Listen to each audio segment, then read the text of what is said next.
Hey everyone, it's Albie. Welcome back to my channel. I have a review for you today. I just finished Annie's Song by Katherine Anderson.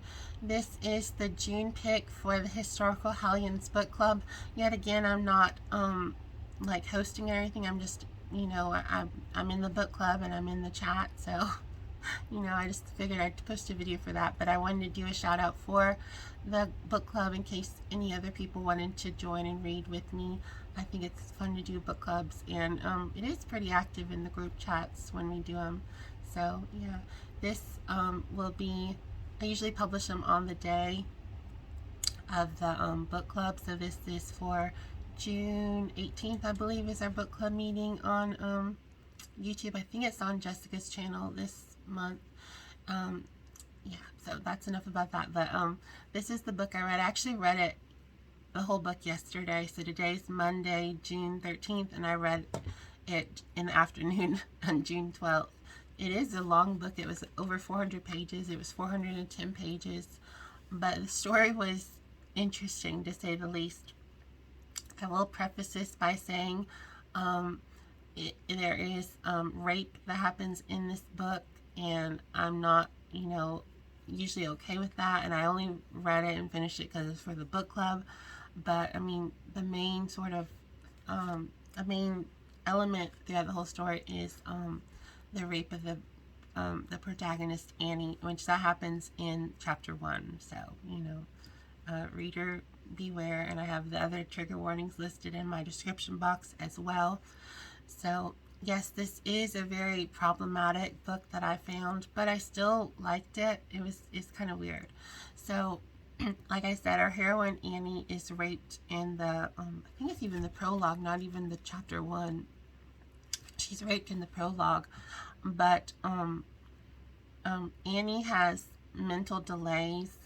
It's not, to me, it wasn't really apparent if she was mentally not all there, or if she had like sort of deafness and other elements that were causing her to not be fully aware. It seemed like she might have been partially deaf, but I think she also had a little bit of mental delays. I'm not fully sure. If you've read this and you have a better grasp of Annie and her situation, please let me know in the comments or DM me or whatever. But yeah, so she is raped by the younger brother of our hero, who is Alex. So that's, already a little problematic and sus. And a few months after the rape has occurred, Annie is pregnant, and the doctor comes, and she's, almost like a child. She doesn't really know what's going on, and the doctor's like, well, she's pregnant. And the older brother of the rapist, aka Alex, our hero, decides to step up and marry Annie to sort of cool down the situation and sort of I guess sort of find honor or something in it. Different time. It's very complicated.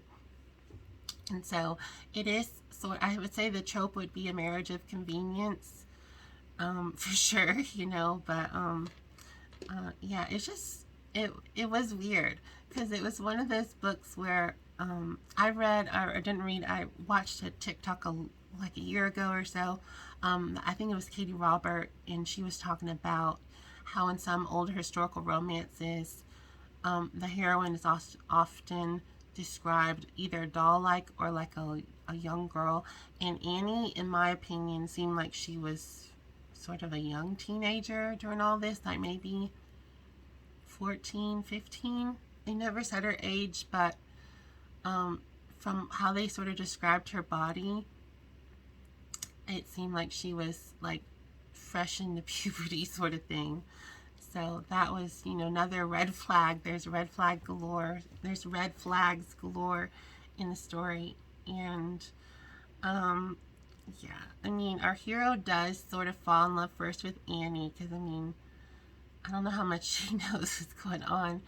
And it is sort of romantic, but it's also a little icky, because I always wonder about consent, and does Annie have enough mental faculties and stuff to really consent for herself? And there was a scene late in the book where Annie is sort of being a little seductive with her ice cream. And I was like, is she doing that on purpose, or did she need like a bib and it just got all over her body and it's just, you know, something's going on? I wasn't sure. So, you know, this book isn't going to be for everyone. And they sort of told us that last month in book club. Like, people either love this book or hate it. I gave it a 4 out of 5. But I didn't love it.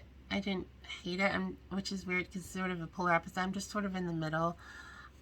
Maybe that's sort of like the English major in me, where I can see the potential even in a bad book, you know, where we, with breaking it down and stuff like that, with theory and stuff. But, yeah, I thought overall it was pretty good. It's just very, very problematic. I mean, you couldn't write this book today. I mean, you could, but I don't know. I don't know if it would be like a New York Times bestselling author. You know, it's a little more of a little controversial. So I will say that. But yeah, plot was so-so. Romance was there, but you know, had an ick factor in my opinion to it. So yeah, I mean, I don't want to give too much away because I don't want to do spoilers, but this book isn't going to be for everyone, so I don't know if I'd recommend it by any means. But I mean, if you're looking for something unique, I think this is going to be a unique read. I saw on Goodreads a lot of like older women really love this book and were giving it 5 stars. I'm just sort of going off their profile pictures. They look like a lot of women in their like 60s to 80s, I would say. And they really love this book. And they're really a stan of Catherine Anderson. So I don't know if Catherine Anderson writes anymore. I don't believe so. Just judging off her picture, I don't know if she's writing anymore. But you know, it was an Avon romance. Avon is probably my favorite brand when it comes to historical romances. I don't know why, it just seems like they're like the sort of like the Birkin bag of romances. You know, in my opinion, I like everyone. You know, I read independent, I read Berkeley, whatever. But I've always feel like if you can get at Avon, I feel like that's you know, special. I don't know. That's just how I feel. Maybe it's just me, but do y'all feel the same way if it's published under Avon? Do you think of it as being a higher caliber of any kind or not? Let me know in the comments below. I like to discuss. You know. Well, everyone, I hope you enjoyed my video. Hopefully I didn't ramble too much. Sorry for sort of being under the weather. I've been me and my family have been really sick the past week, but we're all here and we're all on the mend, so that's all good. I hope that y'all enjoyed my video. You can please like, subscribe, as well as comment. You can follow me on TikTok and Instagram at I'll Be Reading Romance, and I will see y'all soon for another video. Bye, everyone.